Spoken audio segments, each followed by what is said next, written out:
Pada zaman pemerintahan Raja Herodes, sesudah Yesus dilahirkan di Bethlehem di tanah Yudea, datanglah orang-orang Majus dari timur ke Yerusalem. Mereka bertanya-tanya, di manakah dia, raja orang Yahudi yang baru dilahirkan itu? Kami telah melihat bintangnya di timur, dan kami datang untuk menyembah dia. Mendengar hal itu, terkejutlah Raja Herodes beserta seluruh Yerusalem. Lalu dikumpulkannya semua imam kepala dan ahli Taurat bangsa Yahudi. Kemudian dimintanya keterangan dari mereka, di mana Mesias akan dilahirkan. Mereka berkata kepadanya, di Bethlehem di tanah Yudea.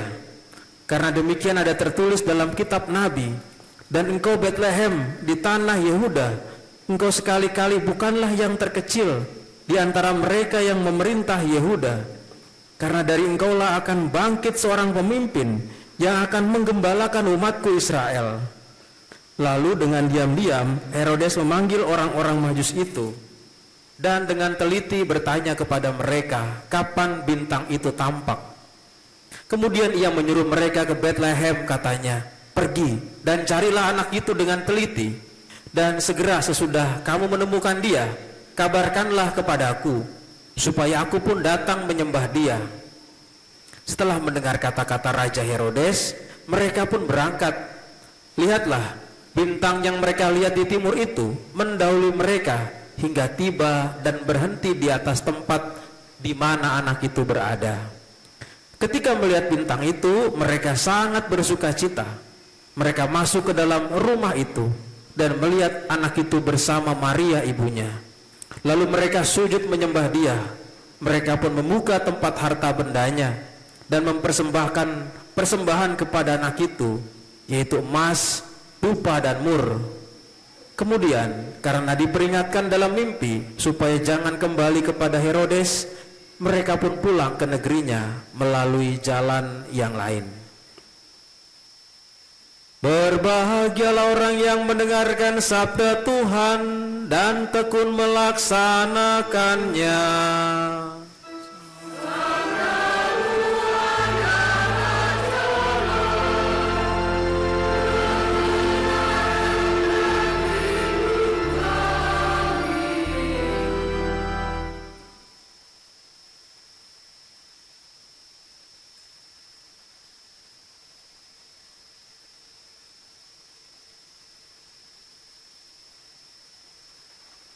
Bapak Ibu saudara-saudari yang dikasihi Tuhan, minggu ini adalah penghujung kita dalam masa Natal.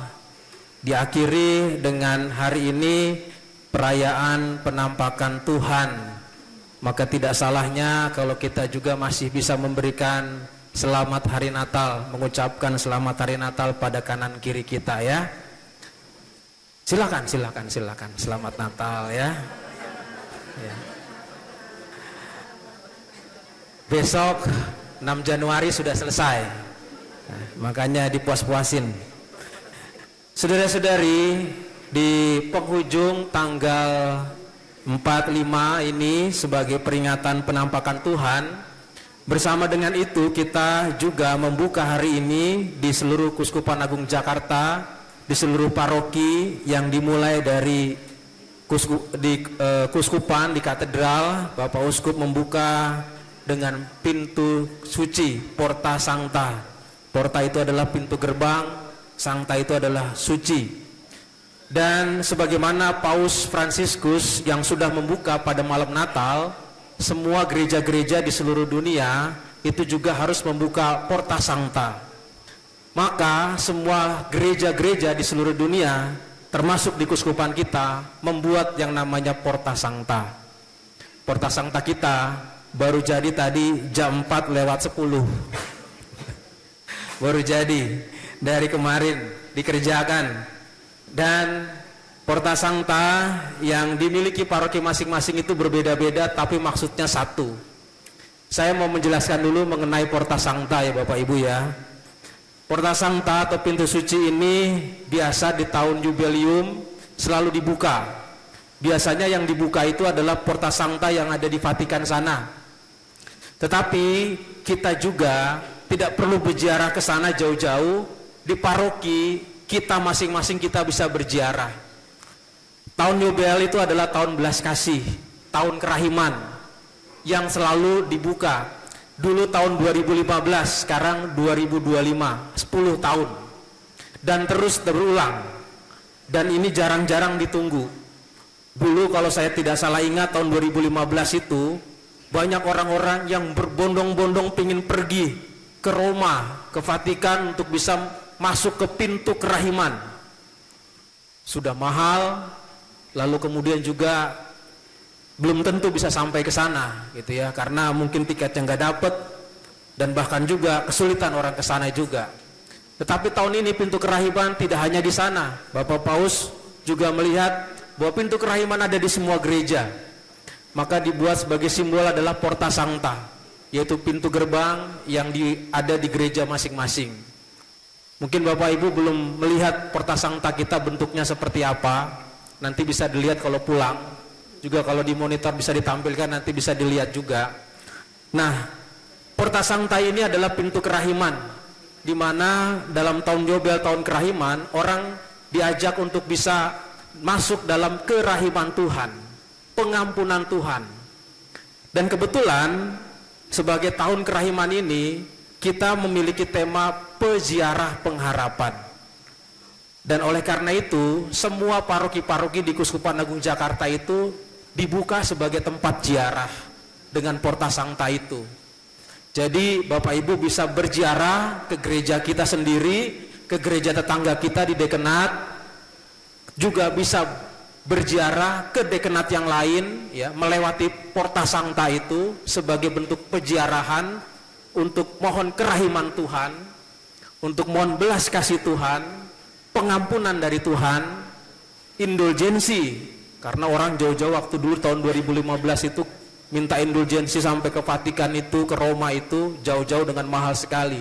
Sekarang saudara-saudari bisa masuk Porta Sancta itu, minta kerahiman dan pengampunan dari Tuhan untuk masuk ke dalam pintu yang gratis, tidak dipungut biaya. Dan juga bisa bervariasi ya.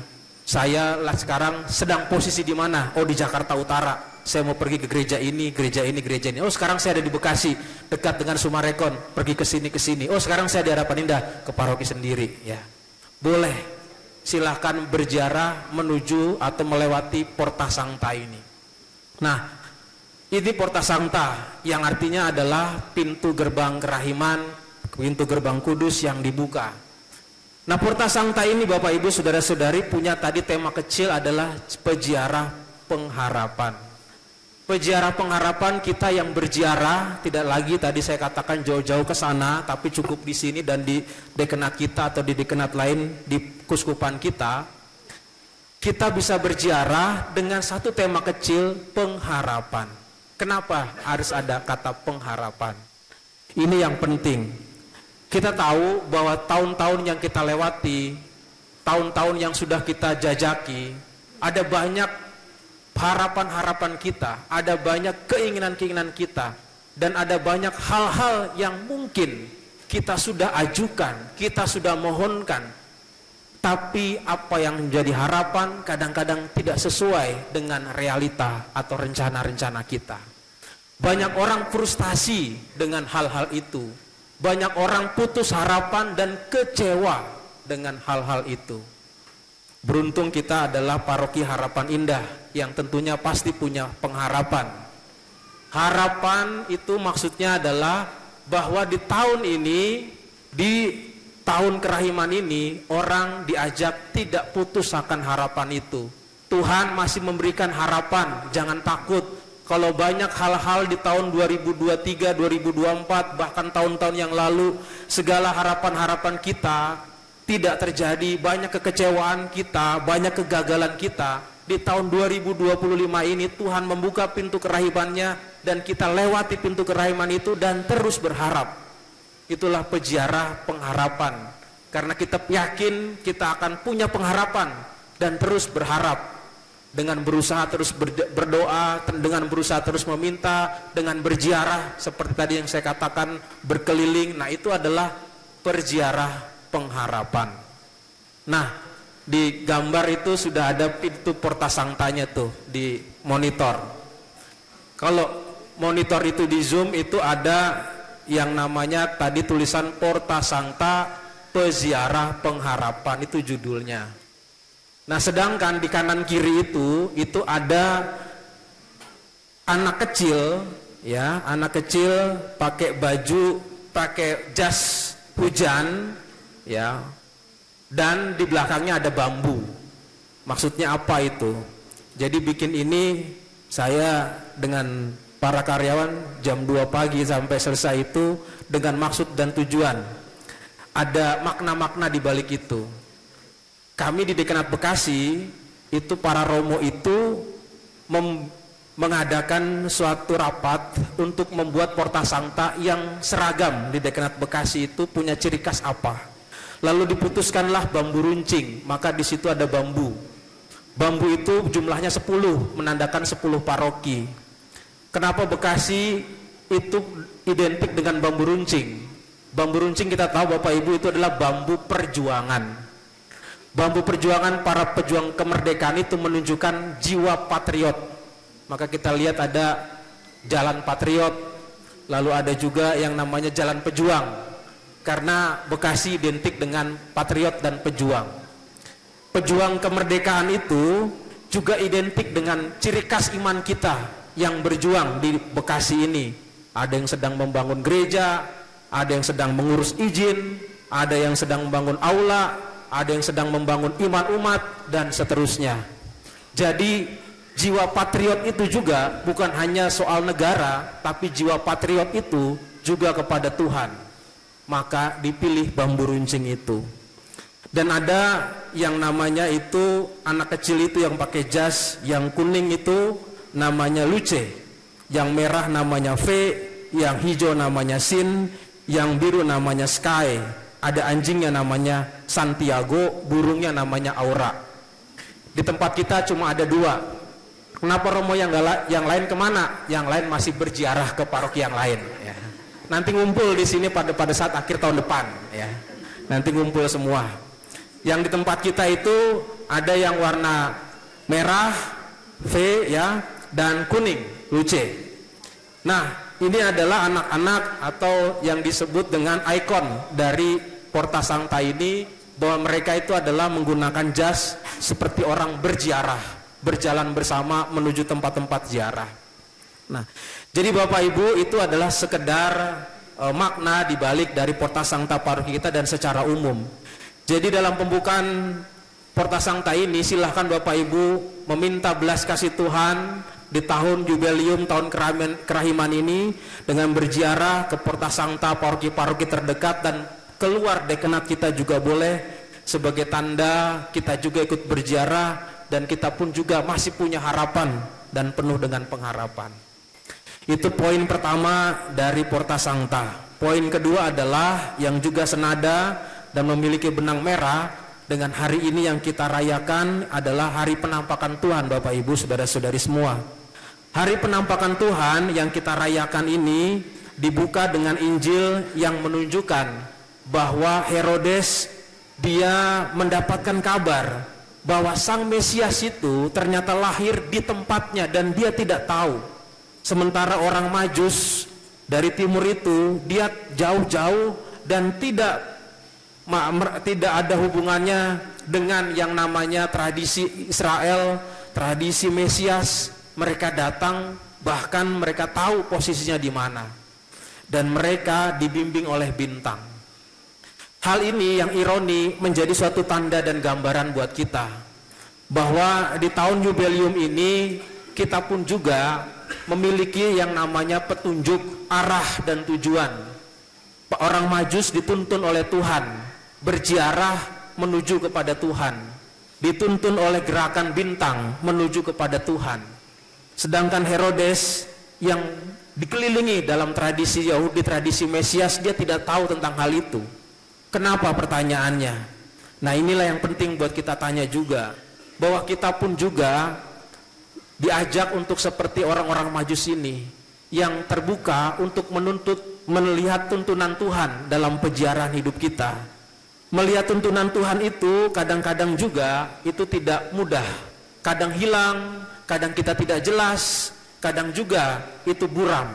Tapi orang Majus ini tetap setia mencari bintang itu, mengikuti tuntunan, dan akhirnya kita lihat dia tiba di tempat yang dituju, yaitu adalah Yesus yang dilahirkan itu. Saudara-saudari, apa itu tuntunan Tuhan? Apa itu bintang? Bintang dalam peziarah hidup kita itu ada banyak. Bintang itu bukan soal terang saja. Peristiwa-peristiwa hidup kita itu adalah bintang dan petunjuk dari Tuhan. Ada peristiwa yang sedih, kita bintangnya terang, bintangnya gelap sekali, redup sekali. Peristiwa yang membuat kita kecewa, bintangnya makin redup sekali. Ada bintang yang membuat kita gembira, bintangnya terang sekali. Kadang redup, kadang juga terang. Kadang redup, kadang juga terang. Maka peziarah hidup kita itu tidak kita bisa harapkan bintangnya itu terang terus. Ada redupnya, bahkan ada gelapnya. Tetapi kesetiaan orang Majus adalah tetap mengikuti bintang itu. Dan itulah peziarahan. Dalam peziarahan orang juga tidak bisa dituntun dengan terang terus. Kadang-kadang dia harus mencari, kadang dia harus berhenti, kadang-kadang dia harus merenung, bahkan kadang-kadang dia juga harus menangis. Dan dia akhirnya menemukan kegembiraan lagi. Tetapi dia tetap setia mendapatkan bintang itu. Itulah orang Majus. Sampai dia kebingungan, mentok, dia tanya sama Herodes, kami telah melihat bintangnya, di mana dia? Akhirnya dengan setia dia mencari lagi dan ketemu. Itulah harapan kita, itulah apa yang tadi kita cita-citakan, itulah apa yang tadi kita mohonkan. Yang kita mohonkan belum juga terkabul, ada banyak lika-liku, dan kesetiaan pengharapan itu seperti orang Majus inilah yang menjadi pedoman kita. Bintang kita kadang redup, kadang juga terang. Tetapi ketika redup, jangan berhenti, tetap mencari terus, dan dia akan terang sampai akhirnya harapan kita terkabul dan terpenuhi, dan Tuhan yang kita cari itu hidup dan tinggal, dan kita temukan dalam diri kita. Semoga Tuhan memberkati kita. Amin.